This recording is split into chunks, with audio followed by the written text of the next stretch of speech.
Lindsey's here right now for this purpose. But Lindsey Williams, great to have you back with us. Alex, thank you. The standard currency of the world is crude oil, and I think we can all see from what you've just said that things are happening right now that are unusual. In the course of the program today, I'm going to tell you exactly how much crude oil the United States of America has. I'll give you actual numbers of barrels, as they say, is in 4 different reserves. You'll readily understand. And this is from the insider. For them to do what they're doing. And while you were on yesterday, oil went up 9%. How much is it up today? Oil is somewhere around $10 up today. You will see at least 25 to 30 cents increase at the gas pump, probably by next week. Lindsey, you're batting almost perfect here. 3.5 years ago or 3 years ago, give me the dates exactly. We wrote articles about it. It's on record. You said it's going to go from $50 a barrel to $150. Did it. Now you said it's going to go down to 40. People laughed at you. Boom, did it right on time. Then you said we got 2 years till it starts rocketing back up. Then 4 months ago, you say it's going to 150 or even 200 within 6 months to a year. Boom, it's begun. I mean, look, I know the name of the former oil company CEO of one of the big 3 who you're talking to who's still alive. This is real info, unless he's giving us disinfo. They could give you good info for a long time, then give you a lie later. That's the only way you could be wrong. Alex, I am not a prophet. Yes, I'm a Christian. I'm a minister of the gospel. I am not a prophet. It was by the providence of God that I met these people years ago, gained their confidence. 2 of them have kept in touch with me over the past 35 years, and everything that you have just mentioned that I have told was told to me by one of these whom I call the elite of the world. Now, let's begin, as you did in the program today, 1977 through 1981. An agreement was made by the then Secretary of State with the OPEC oil-producing countries of the world, in particular the Middle East. They had found oil there about 60 years ago. Each one of the major oil companies, Shell, Texaco, Standard Oil, Chevron, divided up the Arab world, and each one of them produced an oil field.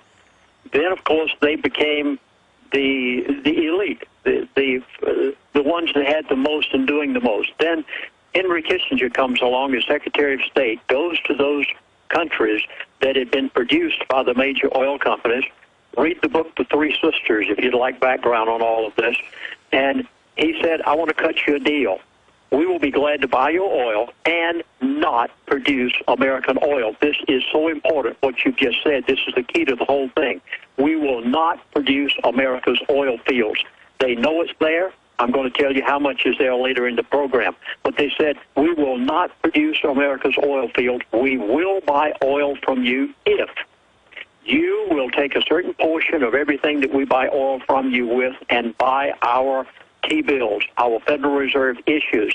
Can you see at this point, everybody out there in the listening audience, I beg of you, realize that the crisis of money and the financial situation and the depression that we're in right now, or recession as they call it, every bit of this was in the works and planned way back in the 70s. They knew about it even in the 60s, what they were going to do. And you wrote about it 31 years ago, but, no, excuse me, you wrote about it 1971. Man, time flies. That's almost 40 years ago.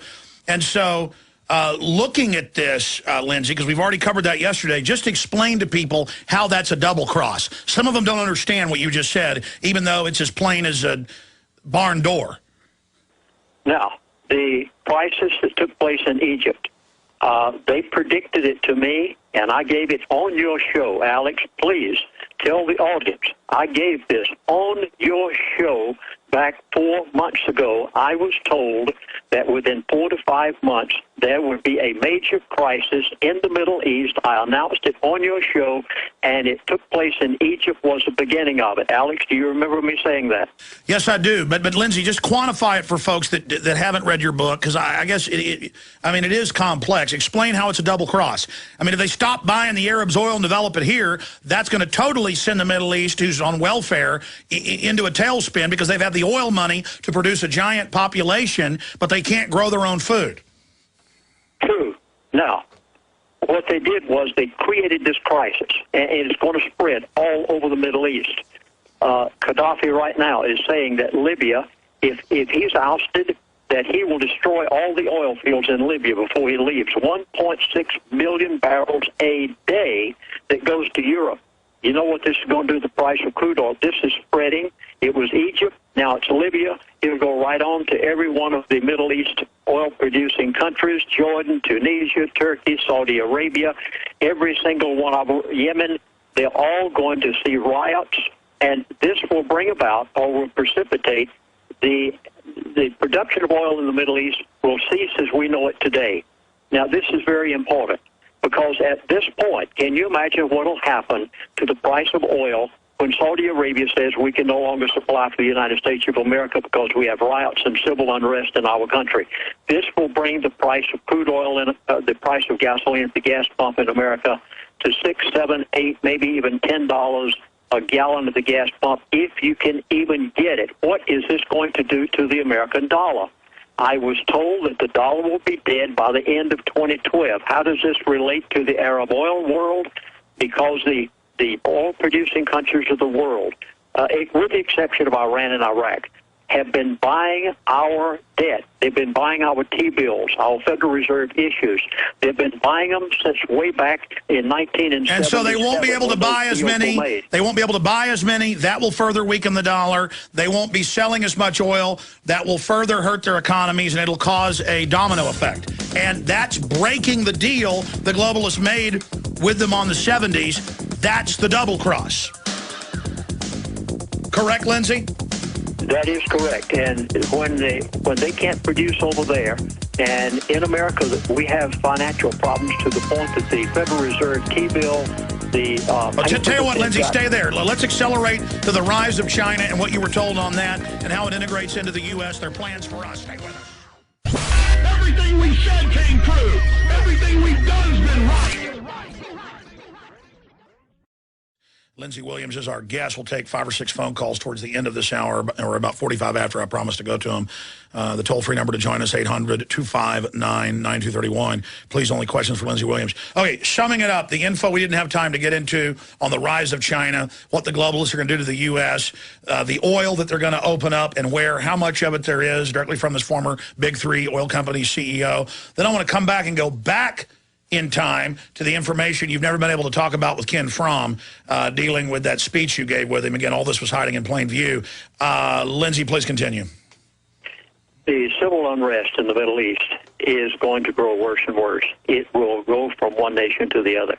I know that many of you probably are having a difficult time understanding exactly how this is going to be a double cross with the Arabs. And please let me try to put it simply if I can, because this is new to you. It was new to me until I received it a few days ago. The OPEC oil-producing countries have been buying our T-bills as an agreement that was made back in the 70s. At the time that the dollar collapses, and you know this is going to happen, it's been said by the Economist of America, I have been told it'll happen by the end of 2012. Do you realize that all of that paper that those oil-producing countries of the Middle East have, that they have been buying by obligation of an agreement made back in the 70s, do you realize that all of that paper will become worthless overnight? Now, watch the chain of events. As the Middle East conflict and unrest continues from Libya to all of the others, including Saudi Arabia, at that point, they cannot produce the oil to send it to America and to the rest of the world. Not only America, but to the rest of the world. Right now, Libya supplies 1.6 million barrels to Europe. That was cut off. It's going to be cut off because Gaddafi is on his way out. Now, when Saudi Arabia can't supply it to America, what happens to the American dollar? Whenever gasoline goes to $8 to $10 to $12 a gallon, if you can even get it, what happens to the economy when the groceries go up? That means that the American dollar is on its way out and will collapse. When it collapses, all of the paper that these oil-producing, OPEC oil-producing countries have in the way of T-bills and Federal Reserve issues will be worthless overnight. What does that bring about?